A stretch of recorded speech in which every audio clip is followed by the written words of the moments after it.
नमस्कार दोस्तों, एक बार फिर से आपका ज्ञान सागर में स्वागत है। इस वीडियो में हम लोग एसकेएमयू सेमेस्टर 3 इकोनॉमिक्स मेजर पेपर 5 का पीवाईक्यू देखने वाले हैं।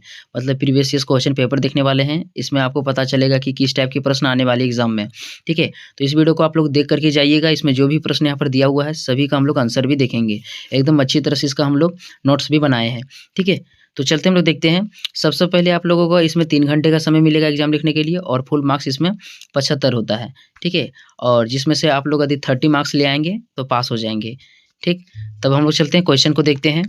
देखिए, जो आपका क्वेश्चन पेपर रहेगा 2 ग्रुप में बँटा होगा, मैंने आपको पहले ही बता दिया है। ग्रुप नंबर 1 वाला क्या रहता है, कंपल्सरी रहता है और ग्रुप बी वाला लॉन्ग आंसर टाइप क्वेश्चन रहता है, ठीक है? चलते हैं क्वेश्चन को देखते हैं। देखिए, यहाँ पर very short answer type question है। इसका हम लोग पहले क्वेश्चन देख लेते हैं। जो क्वेश्चन नंबर 1 रहेगा, इसमें 5 ठो प्रश्न रहेगा, पाँचों एक-एक अंक वाला होगा, ठीक है? और इसी का ग्रुप नंबर ए का एक और रहता है, 5-5 मार्क्स वाला 2 ठो क्वेश्चन। तो यहाँ से 5 मार्क्स रहेगा आपका और यहाँ से आपका 10 मार्क्स, मतलब ग्रुप ए वाला टोटल रहता है 15 मार्क्स का, ठीक है? क्वेश्चन देख लीजिए आप लोग एक बार पहले, उसके बाद मैं इसका आंसर भी आपको बता दूँगा। देखिए, पहला क्वेश्चन यहाँ पर लिखा हुआ है, अंतर्राष्ट्रीय व्यापार का तुलनात्मक लागत लाभ के सिद्धांत का प्रतिपादन किसने किया? एक बात मैंने आपको मतलब बताने भूल गया था, जो इकोनॉमिक्स मेजर पेपर 5 है, इसमें आपको इंटरनेशनल ट्रेड पढ़ना है, अंतर्राष्ट्रीय व्यापार पढ़ना है। तो यहाँ पर पूछा जा रहा है, अंतर्राष्ट्रीय व्यापार का तुलनात्मक लागत के सिद्धांत का प्रतिपादन किसने किया था? ठीक है? आगे देखिए, बी नंबर का क्वेश्चन यहाँ पर पूछा गया था, रिकार्डो का तुलनात्मक लाभ का नियम किस सिद्धांत पर निर्भर करता है? रिकार्डो का तुलनात्मक लाभ का सिद्धांत किस नियम पर निर्भर करता है? अगला देखिए, थर्ड क्वेश्चन यहाँ पर पूछा गया है, हेक्सचर ओहलिन के अनुसार सापेक्ष वस्तु कीमतों और व्यापार में अंतर का मुख्य कारण क्या है? तो इसको देख लेना है आपको। हेक्सचर ओहलिन के अनुसार सापेक्ष वस्तु कीमतों और व्यापार में क्या अंतर होता है? अगला यहाँ पर पूछा गया है, विश्व व्यापार संगठन की स्थापना कब हुई? विश्व व्यापार संगठन की स्थापना कब हुई? ठीक है? मतलब वर्ल्ड ट्रेड ऑर्गेनाइजेशन की स्थापना कब हुई, इसको बताना है। देखिए, इसका आंसर भी हम लोग देखेंगे। पहले क्वेश्चन फटाफट देखिए आप लोग। अगला क्वेश्चन यहाँ पर पूछा गया है, किस मुद्रा को कागजी स्वर्ण के नाम से जाना जाता है? To which money is known for paper gold, मतलब किस मुद्रा को कागजी स्वर्ण के नाम से जाना जाता है? तो यह 5 मार्क्स वाला था, 5 ठो प्रश्न था। 5 मार्क्स मतलब एक-एक मार्क्स वाला 5 ठो प्रश्न, ठीक है? इसी का आपका शॉर्ट आंसर टाइप क्वेश्चन रहेगा, ठीक है? ग्रुप ए का ही, जिसमें 2 प्रश्न रहेगा 5-5 अंक का। इसको आप लोग देख लीजिए। देखिए, पहला प्रश्न यहाँ पर पूछा गया है, डिफाइन इंटरनेशनल ट्रेड, अंतर्राष्ट्रीय व्यापार को परिभाषित करें। Differentiated between internal trade and international trade. आगे बताया जा रहा है, आंतरिक व्यापार और अंतर्राष्ट्रीय व्यापार में क्या अंतर है, इसको भी बताएँ। मतलब सबसे पहले अंतर्राष्ट्रीय व्यापार की परिभाषा देना है, इसको परिभाषित करना है और आंतरिक व्यापार और अंतर्राष्ट्रीय व्यापार में क्या अंतर रहता है। जैसे जो देश के अंदर व्यापार होता है, उसको आंतरिक व्यापार कहते हैं और जो 2 देशों के बीच व्यापार होता है, उसको अंतर्राष्ट्रीय व्यापार कहते हैं। तो इसमें क्या अंतर है, उसको भी बताना है, ठीक है? अगला क्वेश्चन यहाँ पर और है एक ठो 5 अंक का। तो नेक्स्ट क्वेश्चन क्या है, डिफाइन द डेविल्यूशन, अवमूल्यन को परिभाषित करें। अवमूल्यन क्या होता है, इसको बताना है। आगे देखते हैं, जो लॉन्ग क्वेश्चन रहेगा ग्रुप नंबर बी में रहेगा आपका, इसमें किन्हीं 4 प्रश्नों का उत्तर देना है, जो 15-15 अंक का रहेगा। तो यह टोटल 60 मार्क्स का होगा, ठीक है? तो यहाँ देखिए, लॉन्ग टाइप क्वेश्चन में किस तरह से मतलब प्रश्न पूछा गया था, पिछले साल का क्वेश्चन पेपर है। तो यहाँ पर जो है किन्हीं क्या करना है, 4 प्रश्नों का उत्तर देना है। देखिए आप लोग फटाक से प्रश्न को। पहला प्रश्न यहाँ पर पूछा गया था, describe the comparative cost advantage theory of international trade, अंतर्राष्ट्रीय व्यापार की तुलनात्मक लागत के लाभ के सिद्धांत की व्याख्या करें। एकदम एग्जाम में मैच करेगा। देखिए, नेक्स्ट क्वेश्चन था, स्वतंत्र व्यापार से आप क्या समझते हैं? What do you mean by free trade? Describe the merits and demerits of free trade, मतलब स्वतंत्र व्यापार क्या होता है? स्वतंत्र व्यापार के गुणों और दोषों को लिखना है। और थर्ड क्वेश्चन यहाँ पर पूछा गया था, व्हाट इज़ टैरिफ्स? टैरिफ्स क्या होता है? जैसे अभी आप लोग सुने होंगे, अमेरिका वालों ने क्या कर दिया है, 50% लगभग टैरिफ लगा दिया हमारे देश के व्यापार में, ठीक है? तो टैरिफ क्या होता है? Describe the effects of tariff, tariff के क्या प्रभाव पड़ते हैं on revenue, production, consumption and income, मतलब जो टैरिफ है इसका आय, उत्पादन और लागत पर क्या प्रभाव पड़ता है, इसको बताना है, ठीक है? प्रशुल्क क्या होता है? प्रशुल्क राजस्व, संरक्षण, उपयोग एवं आय पर किस प्रकार से प्रभाव डालता है, इसको बताना है। डी नंबर का यहाँ पर क्वेश्चन पूछा गया था, explain the factors affecting foreign exchange rates, क्या है? विदेशी विनिमय दर को प्रभावित करने वाले कारकों की व्याख्या करें। विदेशी विनिमय दर को प्रभावित करने वाले कौन-कौन से कारक होते हैं, उसको बताना है। आगे यहाँ पर क्वेश्चन पूछा गया था, discuss the causes of disequilibrium in balance of payment, भुगतान शेष में असंतुलन की कारणों की व्याख्या करें। भुगतान शेष में असंतुलन के क्या-क्या कारण होते हैं उसको बताना है। और लास्ट क्वेश्चन पूछा गया था, describe the objectives of international monetary fund, मतलब आईएमएफ। आईएमएफ का फुल फॉर्म क्या होता है? इंटरनेशनल मॉनेटरी फंड होता है।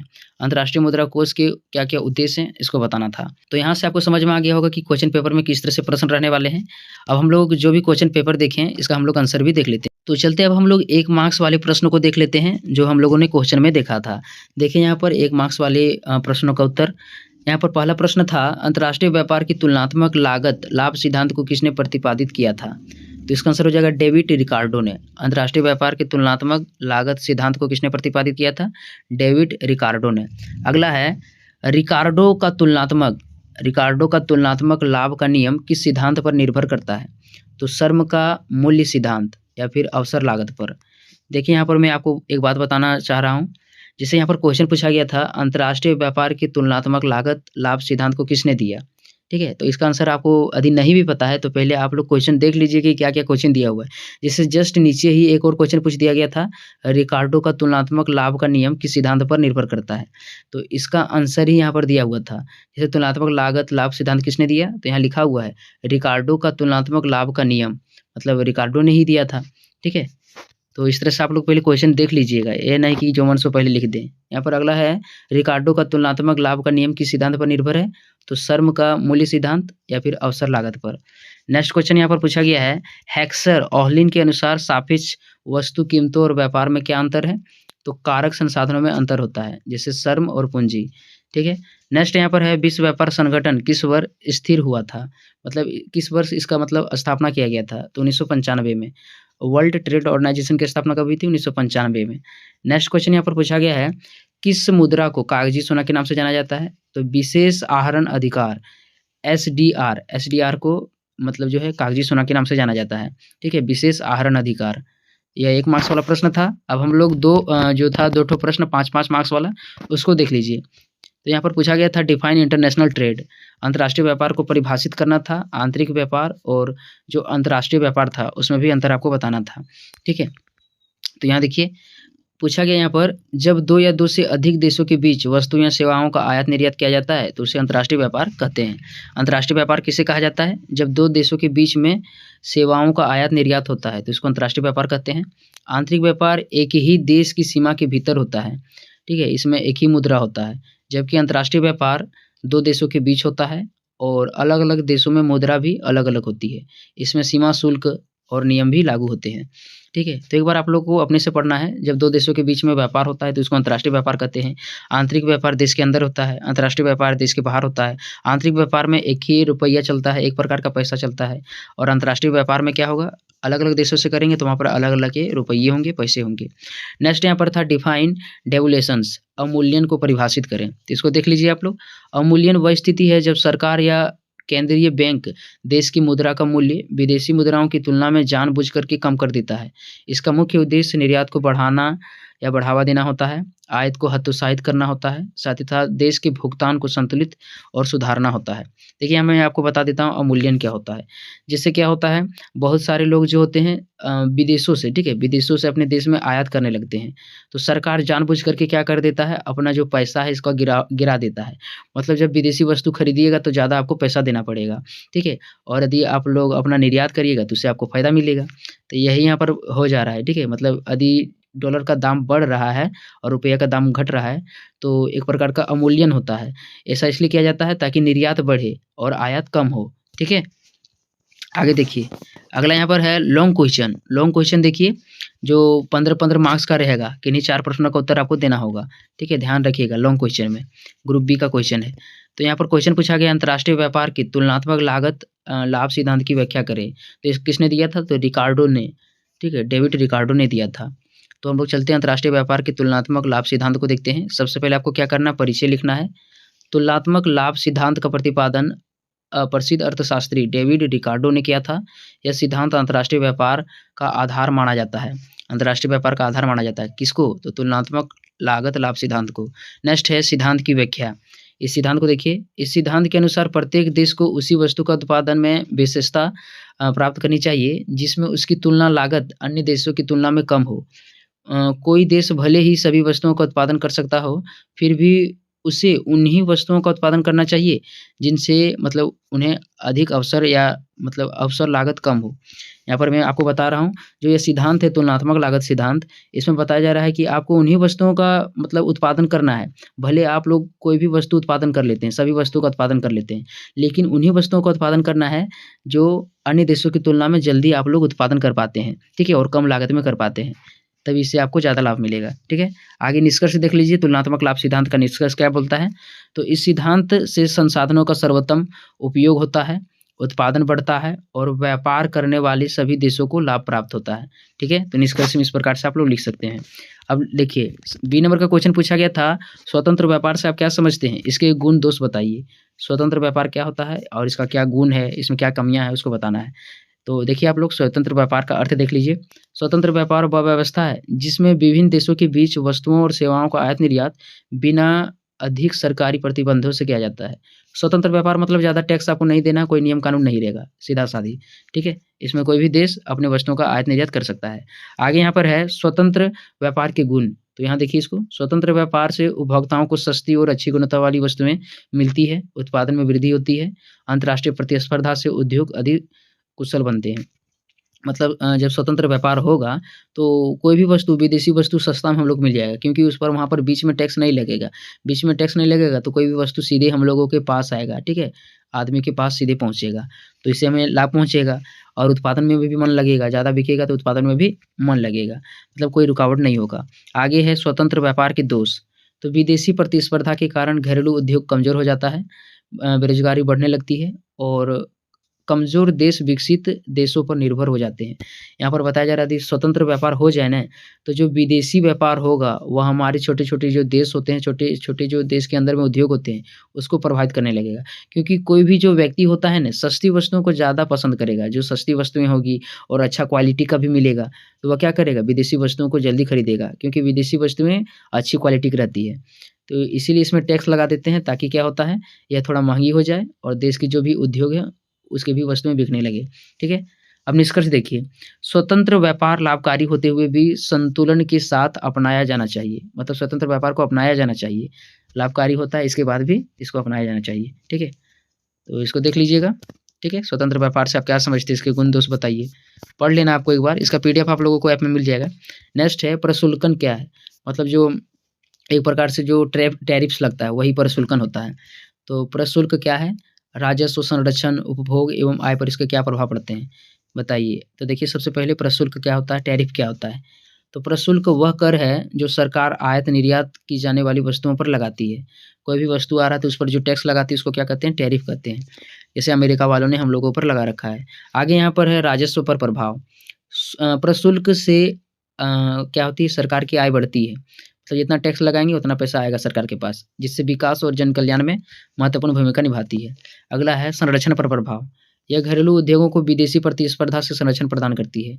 मतलब जो घरेलू उद्योग होते हैं, या विदेशी प्रतिस्पर्धा से क्या करेगा, मतलब थोड़ा-सा मदद करेगा। मतलब पहले इसको जो विदेशी वस्तुएँ होगी, हमारे देश में आने से पहले इसको टैक्स देना पड़ेगा। तो जब ये टैक्स देगा तो ये महँगा हो जाएगा और महँगी वस्तुएँ कोई भी नहीं जल्दी लेगा, ठीक है?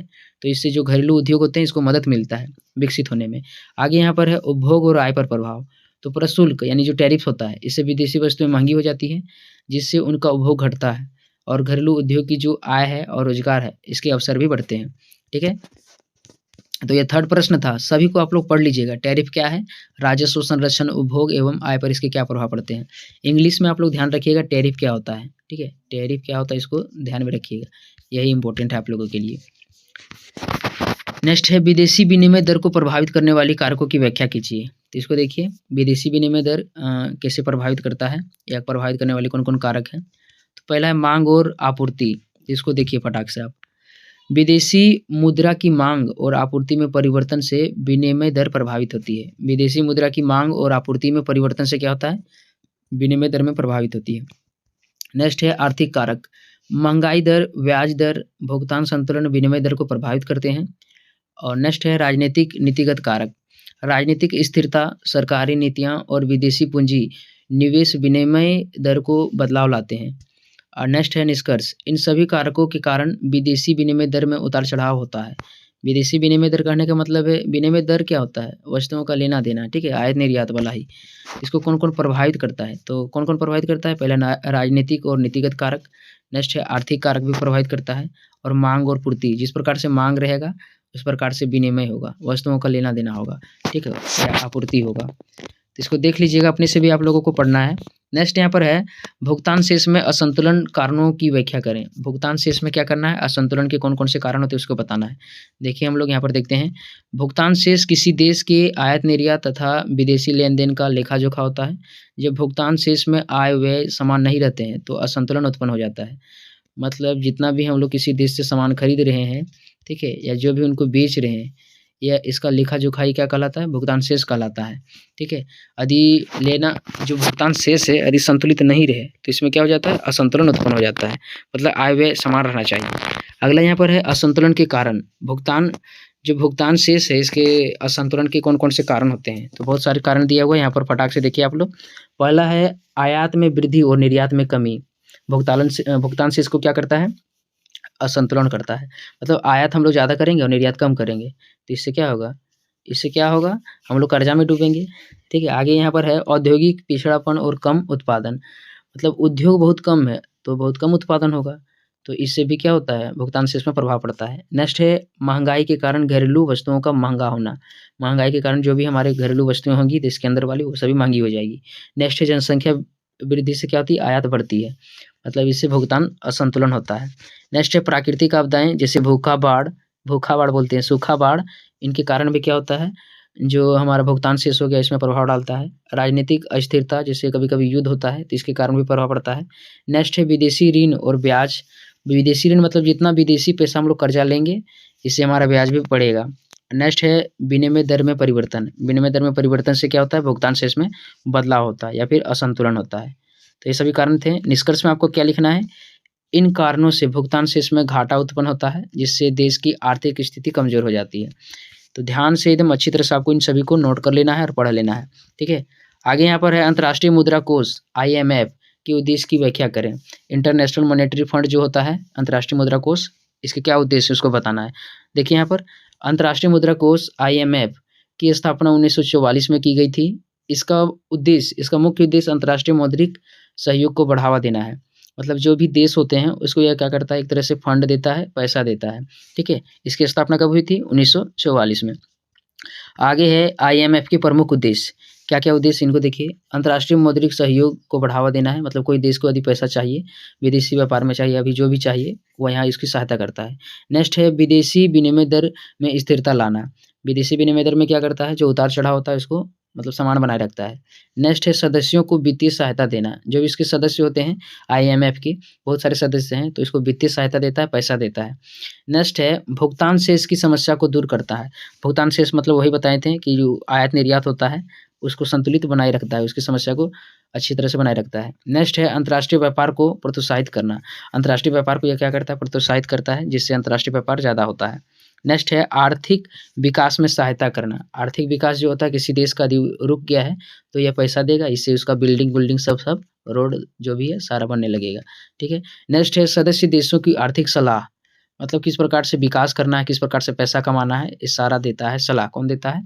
तो IMF देता है, ठीक है। अब निष्कर्ष देखिए। निष्कर्ष में आपको लिखना है IMF इंटरनेशनल मॉनेटरी फंड वैश्विक आर्थिक स्थिरता बनाए रखने में महत्वपूर्ण भूमिका निभाती है। मतलब विश्व के सभी देश आर्थिक स्थिति अच्छी रहे ऐसी है मतलब भूमिका इनका रहता है। तो ये हमारा लास्ट क्वेश्चन था, अंतर्राष्ट्रीय मुद्रा कोष के क्या उद्देश्य हैं। तो सभी को आप लोग पढ़ लीजिएगा। PDF आप लोगों को कहाँ मिलेगा? तो PDF आप लोगों को ऐप में मिलेगा, ठीक है। मात्र कितना में? 60 रुपये में, ठीक है। Thank you.